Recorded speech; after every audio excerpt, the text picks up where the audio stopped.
Olá pessoal, bem-vindos a mais uma videoaula. Bom, então hoje a gente vai falar sobre a integral de convolução e o que representa, né, a resposta ao impulso, é, particularmente nos sistemas em tempo contínuo. Então vamos destacar aqui um pouco, né, que a gente pode, da mesma forma como foi feito no caso dos sistemas em tempo discreto, nós podemos representar um sistema em tempo contínuo, né, como sendo uma relação entre sinal de entrada e sinal de saída, onde o sinal de saída y de t ele vai estar relacionado com o sinal de entrada x de t a partir de uma transformação. A gente representa aqui com essa função, essa variável t maiúscula, né, entre colchetes, para caracterizar a transformação do sistema, dos sinais, né, caracterizando assim o sistema. Então, a ideia é bem semelhante ao que foi explicado já, abordado no caso de sistemas em tempo discreto, e a gente vai considerar, né, que a gente pode representar essa entrada aqui x de t, eu vou caracterizar para cá, trazê-la para cá, como uma combinação linear de vários pulsos deslocados, né? Então, e aí para o pulso, a gente vai chegar no ponto lá do impulso, né? A gente vai voltar à caracterização que o impulso unitário, né? A gente vai imaginar ele como uma idealização de pulsos, né? Que aí a largura desse pulso, ou seja, esse pulso vai ter uma largura delta. A gente pode imaginar que no limite, né, esse pulso ele vai tender com a largura zero. Então, delta vai tender para zero e a gente vai fazer essas aproximações. Quanto mais curto é esse pulso, né, estreito, quanto menor esse delta, a largura do pulso, melhor a aproximação do nosso sinal, um sinal x de t arbitrário. E aí, basicamente, essa combinação linear, né, ela é representação por vários pulsos, né, então esses pulsos que estão aqui destacados nessa figura, vocês podem perceber que esses pulsos eles são multiplicados por uma amplitude que é o sinal x naquele pulso, né, naquele momento que o pulso ocorre. Então, por exemplo, aqui é um valor menor, e aí vocês vão observando que a gente pode chamar isso aqui como se fossem os pesos atribuídos a cada pulso desse, né? Cada pulso ele vai ter um peso, beleza? Então, de uma forma genérica, né, vocês podem observar aqui que esse sinal x de t ele pode ser reescrito ou representado na forma de uma soma de vários pulsos deslocados. Ó. Então, os pulsos, e percebam que a amplitude do pulso é justamente o peso que está associado com a amostra do sinal x naquele momento. Né? Então, uma aproximação que pode ser observada é essa daqui, a primeira aproximação do sinal.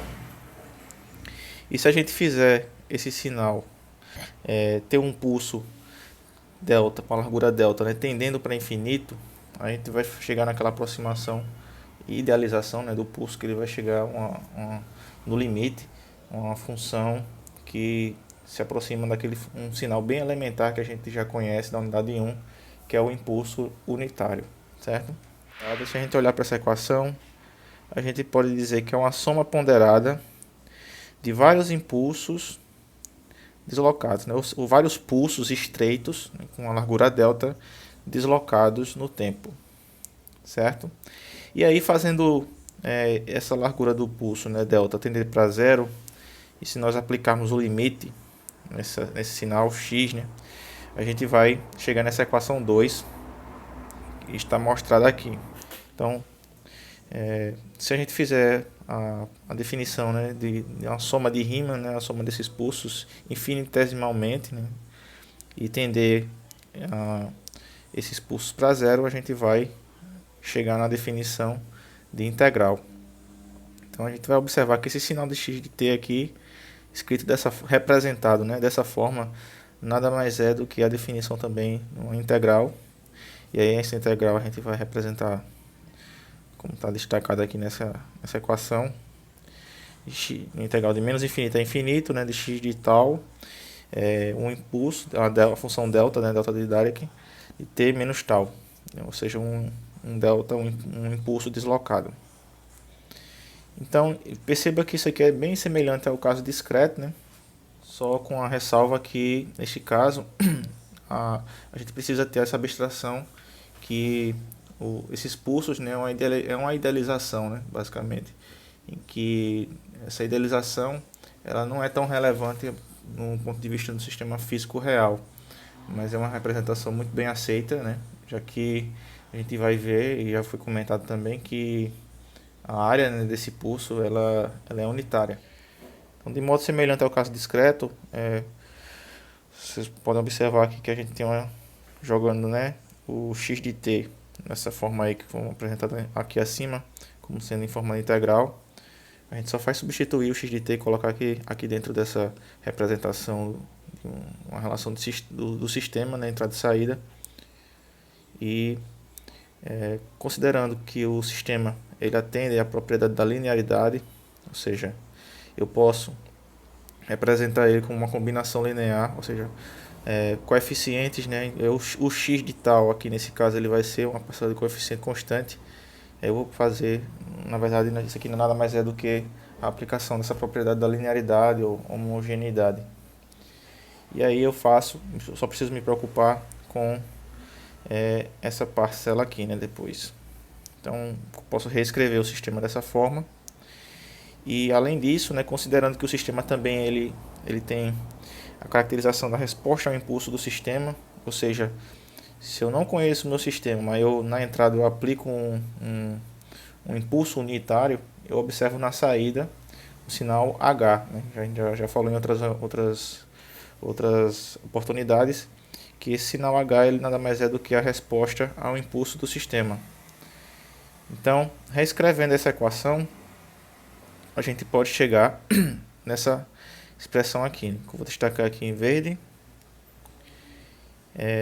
E aí falta mais uma observaçãozinha, né, que a gente vai falar na sequência, mas antes de falar na sequência, é interessante vocês observarem aqui, né, que essa expressão está mostrada aqui na forma analiticamente, né, na forma matemática, e aqui no lado direito vocês podem observar como seria graficamente.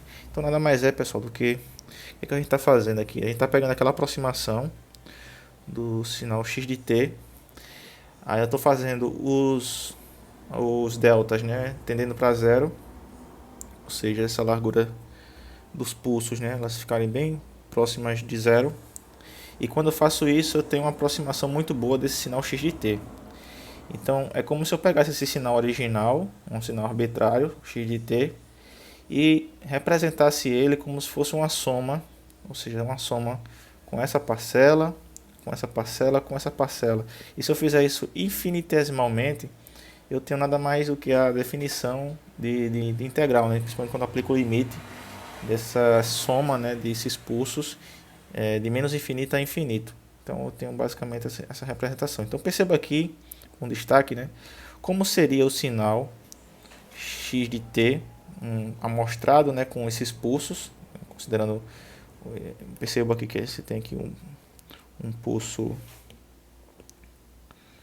aqui no caso o pulso de delta, né, a variação de delta, e cada vez que eu faço, né, o delta mais próximo de zero, ou seja, na aplicação do limite, eu estou nada mais aproximando esse sinal do sinal real. Então a aproximação fica cada vez melhor, beleza?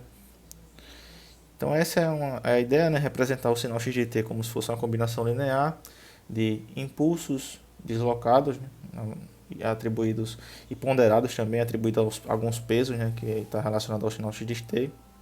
E aí se a gente considera também que o sistema ele é invariante no tempo, aí aqui eu fecho, né, a caracterização do sistema sendo um sistema linear, né, que a gente observou aqui na linearidade, e um sistema invariante no tempo. Então, se a gente considera essa característica, né, do sistema ser invariante no tempo, ou seja, a resposta a um impulso, se eu observar um h de t na saída do sistema, né, devido a um impulso unitário centrado na origem, se eu desloco esse impulso unitário, se eu faço um deslocamento temporal na entrada, eu vou observar o sinal de saída, ou seja, o h, né, que é a resposta ao impulso, também deslocado na mesma proporção. Então, o que quer dizer essa equação, né? Essa equação basicamente quer dizer isso aqui, que o meu sinal H de tal, um instante t aí qualquer, ele vai ser representado, né, por basicamente a resposta ao impulso deslocado nessa quantidade de tal aí que está sendo decalado, né? Se você pega aí o impulso unitário deslocado na entrada, você vai ver também a resposta do sistema, né, a um impulso também deslocado. Então, o H de t menos tal é a resposta do sistema deslocado. E aí a gente chega aqui na representação final, basicamente, da, da integral de convolução, né? Então, essa aqui é a definição da nossa integral de convolução, onde vocês podem observar aqui que os operandos agora passam a depender de tal, né? E não mais de t. Então, essa observação. E a nível de resolução de questões, né, o procedimento é bem semelhante ao que foi feito e comentado no caso discreto. Ou seja, a gente vai analisar, né, o sinal. Se você tem um sinal x de t, aí você vai passar esse sinal para x de tal, em função de tal. E o h de t, ele agora vai ficar em função de tal. Então você vai ter que fazer aí uma reflexão e deslocar o sinal. E observar por períodos, né, ou se não, situações fixas, né, de t, intervalos de tempo, certo? Aí só para fechar aqui, essa parte também a gente pode dizer que o y de t, ele usa aquele operador, né, o operador convolução, que seria x de t, pode ser igual, né, igual a x de t convoluído com h de t. Então isso aqui é a mesma coisa do que está representado aqui acima, beleza?